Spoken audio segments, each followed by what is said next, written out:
ഒരു മുംബൈയിൽ നമ്മുടെ അലീന സ്റ്റാലിൻ്റെ മകളായി ജീവിതം തുടങ്ങുകയാണ്. അലീനയ്ക്ക് ഒരുപാട് പേടിയും ഭയവും ഒക്കെ തന്നെയുണ്ട്. കാരണം താൻ അവിടെ ചെന്ന് കയറുമ്പോൾ തനിക്കവിടെ വേണ്ട പരിഗണന ലഭിക്കുമോ, തന്നെ അവർ ആരെങ്കിലും ഉപദ്രവിക്കുമോ എന്നുള്ള പേടിയൊക്കെ അലീനയുടെ മനസ്സിലുണ്ട് എന്ന് കാണാനായിട്ട് സാധിക്കും. ബാലചന്ദ്രൻ ഇതേ സമയം അലീനയോട് പറയുന്നുണ്ട്, നീ പേടിക്കൊന്നും വേണ്ട, ധൈര്യമായിരിക്കൂ. നിനക്ക് എന്ത് പ്രശ്നം വന്നാലും നേരിടാൻ ഈ അച്ഛൻ നിൻ്റെ കൂടെയുണ്ടാകും. അത് ഈ വാക്കാണ്, ഈ ബാലചന്ദ്രനായ നിൻ്റെ വളർത്തച്ഛൻ തരുന്ന വാക്കാണ് എന്ന് പറയുന്നത് കാണാൻ കഴിയുന്നുണ്ട്. അങ്ങനെ അലീനയെ ധൈര്യം കൊടുത്ത് ബാലചന്ദ്രനാണെങ്കിൽ സ്റ്റാലിൻ്റെ വീട്ടിലേക്ക് കൊണ്ടുപോവുകയാണ്. അവിടെ ചെല്ലുമ്പോഴെന്ന് പറഞ്ഞാൽ ബാലചന്ദ്രനും അലീനയും ഒക്കെ ഞെട്ടിപ്പോകുന്നുണ്ട്. ആ രീതിയിൽ തൻ്റെ മകളെ വരവേൽക്കാനായിട്ട് സ്റ്റാൻലി ജോസഫ് ഒരു വലിയ ആഘോഷം തന്നെ നടത്താനായിട്ട് തീരുമാനിച്ചിരിക്കുകയാണ്. ആ ഫംഗ്ഷനിൽ വെച്ച് ഇവൾ തൻ്റെ മകളാണെന്ന് താൻ ഉറക്കെ പ്രഖ്യാപിക്കുമെന്നും പറയുന്നു.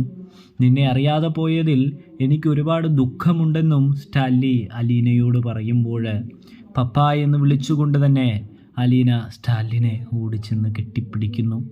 ഞാൻ അനാഥയെന്ന് പറഞ്ഞ് എത്രമാത്രം എല്ലാവരും എന്നെ കുറ്റപ്പെടുത്തുകയും അപമാനിക്കുകയും ചെയ്തെന്നറിയാമോ എന്ന് ചോദിക്കുന്നു. നിങ്ങൾക്കെന്നെ അന്വേഷിച്ചു വരായിരുന്നില്ലേ എന്ന് ചോദിക്കുന്നു.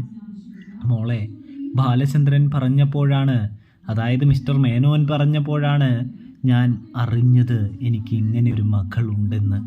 നിന്നെ കണ്ടപ്പോൾ തന്നെ എനിക്ക് എൻ്റെ അമ്മയെ തന്നെയാണ് ഓർമ്മ വന്നത്. നിനക്ക് എൻ്റെ അമ്മയുടെ അതേ മുഖച്ഛായയാണ്. അതുകൊണ്ട് തന്നെ എനിക്ക് കൂടുതലൊന്നും ആലോചിക്കാനോ ചിന്തിക്കാനോ താല്പര്യമുണ്ടായില്ല. നിന്നെ സ്വീകരിക്കാൻ തൻ്റെ മനസ്സ് തയ്യാറെടുത്തിരിക്കുകയാണ്. അതുകൊണ്ട് തന്നെ ആര് എതിര് നിന്നാലും നീ ഈ വീട്ടിൽ എൻ്റെ കൂടെ എൻ്റെ മകളായി രാജകുമാരികയായി രാജകീയമായി തന്നെ ഇവിടെ നിൽക്കുമെന്ന് പറയുന്നൊരു കാഴ്ച കാണാനായിട്ട് സാധിക്കുന്നുണ്ട്.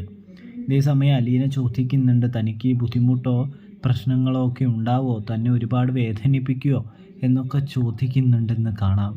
എൻ്റെ വാക്കിനുമീലെ ഇവിടെ ഒരു ഇല പോലും അനങ്ങില്ല എന്ന് സ്റ്റാലിൻ പറയുമ്പോൾ ബാലചന്ദ്രൻ ഓർമ്മിപ്പിക്കുന്നുണ്ട്. വാക്ക് അത് വാക്കായി തന്നെ ഇരിക്കണം സ്റ്റാലിൻ എന്ന് പറയുകയാണ്. ഇതേസമയം മിസ്റ്റർ മേനോൻ പേടിക്കണ്ടായെന്നേ, നിങ്ങൾ അലീനയെ വിളിക്കുമ്പോൾ ഇവിടെ എന്തെങ്കിലും പ്രശ്നമുണ്ടെങ്കിൽ അവൾ പറയുമല്ലോ എന്ന് ചോദിക്കുന്നതും കാണാൻ സാധിക്കുന്നുണ്ട്. അങ്ങനെ അലീനയെ ഏൽപ്പിച്ച് ബാലചന്ദ്രൻ പോവുകയാണ്. കൂട്ടുകാരെ, പ്രേക്ഷകരെ.